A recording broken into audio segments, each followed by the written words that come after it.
आज शनिवार म्हणजे सुट्टीचा दिवस. पंकुदादाने काढली गाडी आणि केला ट्रिपचा प्लॅन. मग काय, सर्वजण तयार होऊन पटापट गाडीत बसले आणि पंकुदादाने गाडी चालू केली आणि आम्ही निघालो यवतच्या दिशेने. गावातून मंदिराकडून वळसा घेत आम्ही यवतच्या दिशेने निघालो. पुढं गेल्यानंतर कळलं की गाडीमध्ये CNG कमी. मग CNG भरायचा का नाही.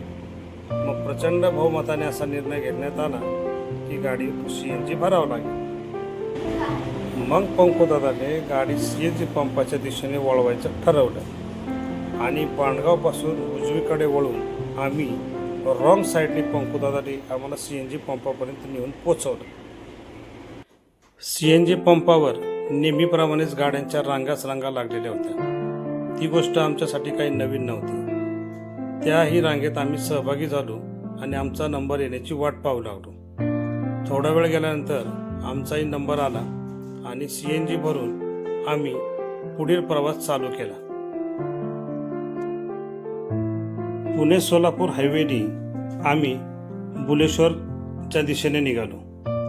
बुलेश्वर फाट्यावर लेफ्ट घेऊन आम्ही सासवडच्या दिशेने निघालो. सासवड मार्गे नारायणपूर आणि प्रतिबालाजी असा आमचा प्रवासाचा मार्ग ठरलेला होता. वाटेत बुलेश्वराचं पण दर्शन घ्यायचं ठरलेलं. तेवढ्यात विशालदादाच्या ओळखीचा एक आईस्क्रीमवाला आम्हाला भेटला. विशालदादाने मोठी ओळख सांगितली, पण आईस्क्रीम काय आम्हाला चारली नाही. पुढे आमचा प्रवास हा येणाऱ्या पुरंदर इंटरनॅशनल विमानतळ जिथे होणार आहे त्या भागातून आम्ही चाललेलो होतो.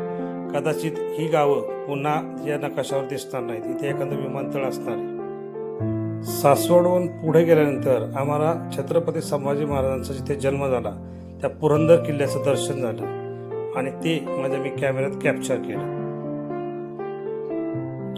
पुढे गेल्यानंतर नारायणपूरला क्रॉस करून शेवटी आम्ही प्रतिबालाजी केतकावळे इथे आम्ही पोचलो आणि आतमध्ये एंट्री केल्यानंतर अतिशय सुंदर असं वातावरण होतं. पाऊस पडलेला होता, हवेत गारवा होता आणि सुंदर असा गुरमोहर भरला होता.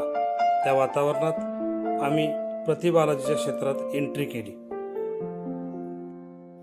मी बालाजी येथे येत आहे एव्हाना ही बातमी प्रसारमाध्यमांमध्ये प्रसिद्ध झाली होती. त्यामुळे प्रचंड गर्दी झाली होती. त्या गर्दीतून वाट करत मी कसेबसे बालाजीचे दर्शन घेतले आणि नंतर आमचा परतीचा प्रवास चालू झाला. पंकुदादा गाडी घेऊन येईपर्यंत आम्ही मुख्य प्रवेशद्वारापर्यंत पायी गेलो.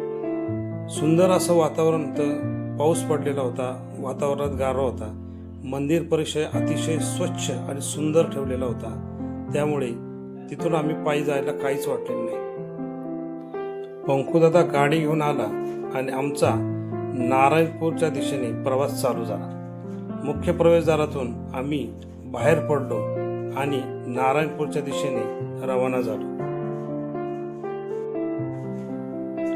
15 ते 20 मिनिटात आम्ही तीर्थक्षेत्र नारायणपूर इथे पोचलो. पोचल्यानंतर पंकुदादाने गाडी पार्किंग केली आणि आम्ही मुख्य प्रवेशद्वारा मार्गे मंदिरात प्रवेश केला. प्रवेश केल्यानंतर एका दीदीने आम्हाला सर्वांना गंध लावण्याचा आग्रह धरला. तिचा आग्रह मान्य करून आम्ही सर्वांनी गंध लावून घेतला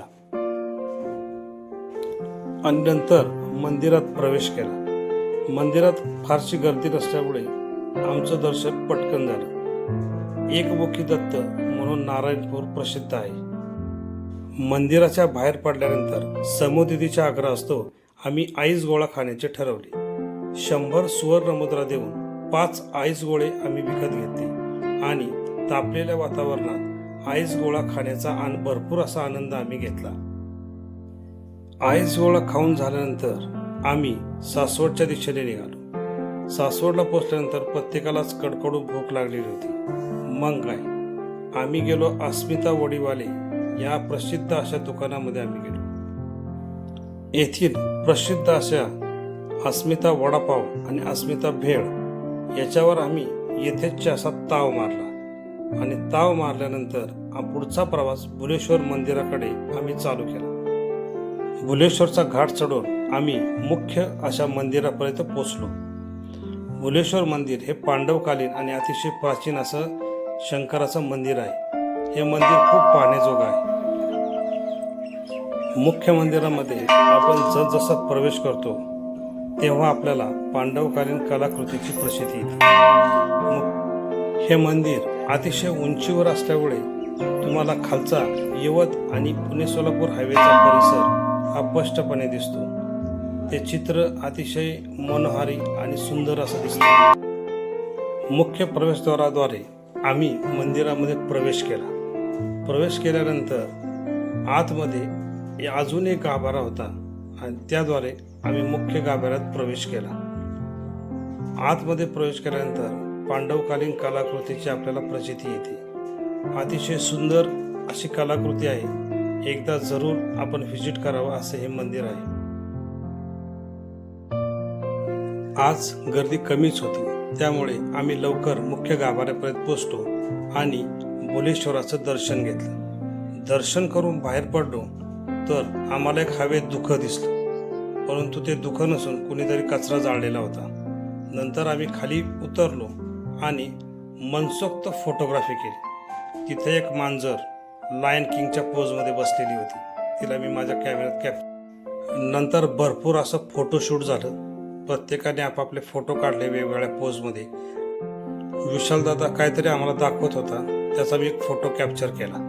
त्यानंतर सर्वांनी आम्ही फोटो काढले आणि नंतर आमचा परतीचा प्रवास चालू झाला. अवघड असा भुलेश्वर घाट उतरून आम्ही सुखरूप अशा घरी पोचलो.